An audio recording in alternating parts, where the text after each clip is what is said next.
You know that sound. We've all been there. That late night trip to the kitchen that pretty much announces your every single step. Or that slow, groaning creak that seems to follow you around the house. Well, it might be a classic feature in a lot of homes, but it's also a mystery we can totally solve. And today, we're going to crack the code together. See, that creak isn't just some random noise. Nope, it's actually a message. It's a signal coming from the very bones of your house. So let's dive in and figure out exactly what your floor is trying to tell you. And here's the best part. The thing making all that racket isn't a ghost hiding in the floorboards. It's just simple, understandable, and most importantly, fixable. It all just comes down to a little bit of basic physics. Okay, so let's get right down to it. We are going to unmask the noisy culprits behind every squeak. And it all really starts with one single, fundamental concept. Everybody meet our number one villain, friction. That's it. Every single floor creak, every squeak, every groan you hear is caused by two things rubbing together that just shouldn't be. Our job is pretty simple then. Find out what's rubbing and make it stop. So what in the world is causing all this friction? Well, let's take a look at our lineup of the usual suspects. It could be the wood itself just naturally moving with the seasons. You might have gaps opening up between the subfloor and the joists that support it. Or maybe it's just that the original nails and screws have worked themselves loose over time. Sometimes it's just the house settling, or, it could be a problem that's been there since day one. Now, this one right here, this explains why your floors might be extra talkative during certain times of the year. Your wood floors are basically alive. They're constantly breathing. When it's humid in the summer, they swell up. Then in the dry winter, they shrink back down, and that can create tiny gaps. That constant change is often the direct cause of all those squeaks. All right, so we've identified the suspects, and we get the science. We know it's all about friction and movement. So that brings us to the really big question. How do we actually make it stop? But hold on. Before you go running for the toolbox, you need a plan. You've got to do a little detective work first, because the right solution depends completely on your specific situation. And this is the most important question you're going to ask yourself. Can you get underneath the creak? If you've got an unfinished basement or a crawl space, you are in luck. If you're on a second story or you have a finished ceiling down below, well, your options are going to look a little different. This one question determines our entire plan of attack. Okay, so let's start with the situation that most people are in. You can't get underneath. Don't worry, you are not out of luck.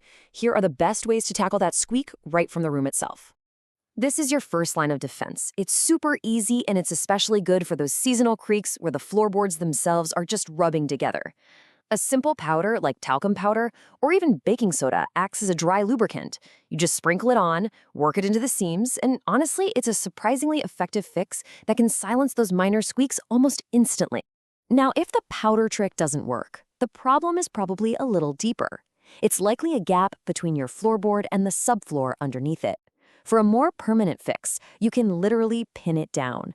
The key here is to use a stud finder to find the joist below, then drive a special trim head screw right through the floorboard. That'll anchor everything together nice and tight. A little dab of wood filler, and the repair becomes pretty much invisible. All right, now for those of you who can get underneath the floor, well, your world of solutions just got a whole lot bigger. Let's explore some of the more robust fixes you can do. This is a classic, and it is incredibly effective. Have a partner walk around on the floor above to make it creak. From below, you'll be able to spot exactly where the subfloor is moving and lifting off the joist. Then, you just put a little wood glue on a thin wood shim and gently tap it into that gap until it's snug. And that's it. No more gap, no more movement, and no more squeak. Now, if you want a more modern, really powerful approach, you can find these specialized kits at the hardware store. This little device lets you literally pull the subfloor down tight against the joist, all from below. You just mount the bracket to the joist, drive a screw upwards, and it cinches everything together. It is a rock-solid fix for those really stubborn gaps. So we've covered how to fix the creak you have right now. But what about preventing the next one? Let's talk a little bit about how to keep your floors quiet for good. If you remember one number from this whole explanator, please make it this one. Keeping the humidity in your home between 30 and 50% is the single best thing you can do for your wood floors. It directly controls that breathing we talked about, that cycle of expanding and contracting that causes so many of these problems. And hey, If you're ever planning on installing a new floor, here is your checklist for a squeak-free future. Let the new wood acclimate in the room for a week or two. Use screws, not nails. They hold so much better. Make sure the subfloor is perfectly prepped.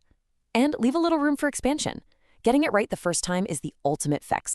So here's a quick cheat sheet for you. Think of this as your quick reference guide. Find your symptom on the left, and it'll point you to the most likely cause and the best fix. So if you just have one single creaky spot, it's probably a loose board. But if you have widespread creaking all over the place, you should probably look at your subfloor or your humidity levels. And finally, this is a really critical piece of advice. Almost all floor creaks are just an annoyance. They're harmless. But if that creak also comes with a noticeable dip in the floor or a spongy, bouncy feeling when you walk on it, stop what you're doing. That could signal a much more serious structural problem, and that's when it's time to call in a pro. And there you have it. You are now armed with the science, the strategies, and the solutions. You know what your floor is trying to tell you, and more importantly, you know how to answer back. So, are you ready to use what you've learned and bring a little more peace and quiet back into your home?